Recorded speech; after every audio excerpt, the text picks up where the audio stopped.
सबसे पहले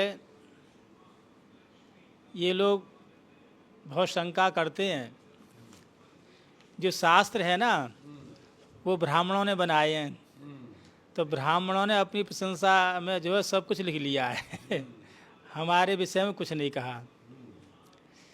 किन जो शास्त्र है होता है हितम उपदिश्यते अनेन शास्त्रम, जो सबका हित करे उसका नाम शास्त्र है।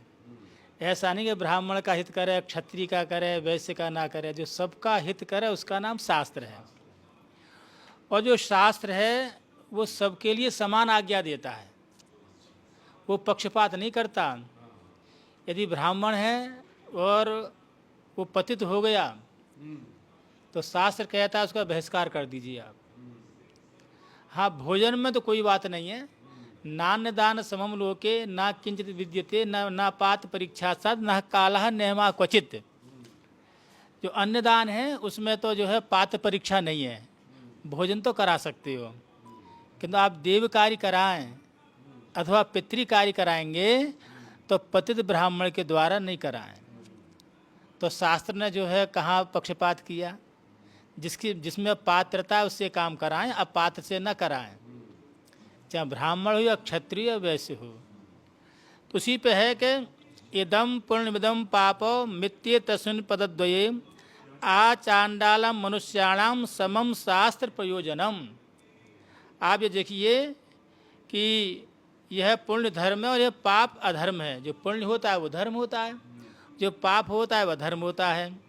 इन दोनों को जानने के लिए ब्राह्मण से लेकर चांडाल तक को शास्त्र का प्रयोजन समान ही है।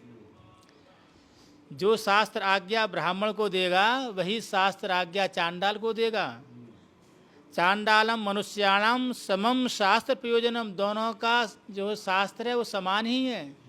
शास्त्र किसी के साथ में जो है पक्षपात नहीं करता। धर्मे वर्धते वर्धन्ते सर्वभूतानि सर्वदा तस्मिन् सन्ति हीयन्ते तस्मात् धर्मम न लोपयेत। आप धर्म करोगे तो बढ़ोगे और अधर्म करोगे तो घटोगे। वही कह रहे हैं कि धर्मे वर्धते वर्धन्ते, धर्म के बढ़ने से आप बढ़ोगे। सर्वभूतानि सर्वदा, संसार के सभी जीवों के लिए एक समान नियम है, जो धर्म करेगा वो बढ़ेगा। और तस्मिन् हृषद हीयन्ते, और यदि आप अधर्म करोगे तो घटोगे।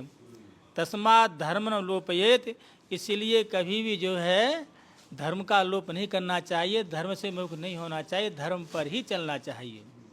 और आगे कह रहे हैं कि असंयोगात्म पापम, आपका जो संयोग है और आपकी जो संगति है वो धर्म वालों के साथ में ही होनी चाहिए।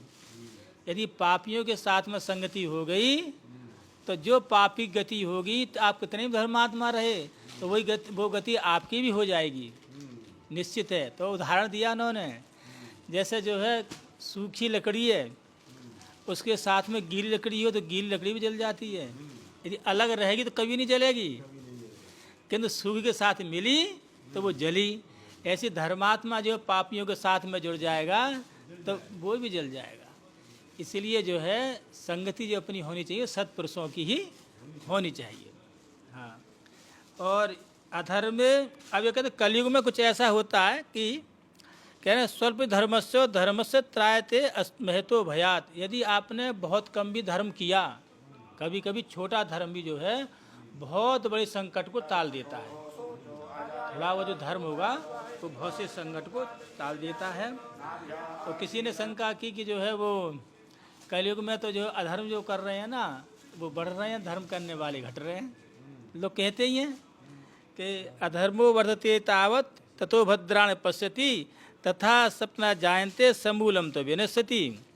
तो बोले कि ठीक है, अधर्म से पहले उन्नति तो हो सकती है, कि पहले जन्म के आपके पुण्य हैं तो इसके प्रभाव से ऐसा लग रहा है कि ये अधर्म के द्वारा व्यक्ति अपनी उन्नति कर रहा है, किंतु ऐसी बात नहीं है। अधर्म से पहले उन्नति होती दिखती है, फिर सब प्रकार से वैभव दिखाई देते हैं। शत्रुओं पर एक बार विजयी प्राप्त होती है किंतु कुछ समय के बाद में वो व्यक्ति जड़ मूल से नष्ट हो जाता है, कुछ बचता नहीं है। उदाहरण दिया उन्होंने, देखिए पांडव थे और जिनके जो है साक्षात रक्षक भगवान श्री कृष्ण थे, और सभी ऋषि महर्षि देवता लोग उनकी जो है रात दिन जो रक्षा करते थे, सहायता करते थे, किंतु बहुत कष्ट में रहे। और दुर्योधन जो है ना, जो कौरव बड़ी मौज में रहे। किंतु अंत देखो, कौरवों क्या अंत हुआ और पांडवों क्या अंत है। आजकल जो है पांडवों से कहते हैं कि सुबह से उनका नाम लो तो कीर्ति बढ़ती है, यश बढ़ता है। अर्जुन का नाम लेने से कीर्ति यश बढ़ता है, किंतु दुर्योधन के नाम लेने से यश नहीं बढ़ेगा। उनकी दुर्दशा हुई, उनका जो विनाश हुआ, शुरू में दिखागा हाँ वास्तव में इनसे कौन टक्कर ले सकता है। भीष्म पितामह जैसे जो इच्छा की मूर्ति देवताओं के द्वारा भी जीते जा सकते थे, वो चाहते थे एक दिन में महाभारत समाप्त करके जो है दुर्योधन को जिता सकते थे, किंतु अधर्म का साथ दे रहे थे। द्रोणाचार्य, अश्वत्थामा, बलि, कितने कितने जो है उसके सहयोगी थे दुर्योधन के, किंतु वो पाप का साथ दे रहे थे। यह सूखी लकड़ी के साथ या गीली लकड़ी पीस जाती है तो धर्मात्मा भी उस पापी के साथ में नष्ट हो गए, केवल दुर्योधन का साथ देने से नष्ट हुए। बाकी आप वो लोग रहते तो भारत कहाँ होता, कितने अच्छे अच्छे लोग उसमें जो नष्ट हो गए। द्रोणाचार्य को जीतने किसी सामर्थ्य नहीं थी, उनको वरदान था। ऐसे ही भीष्म पितामह को वरदान था अपनी इच्छा से जो लोग मृत्यु होगी, किंतु वही धर्म का साथ देने से जो है उनका नाश हुआ।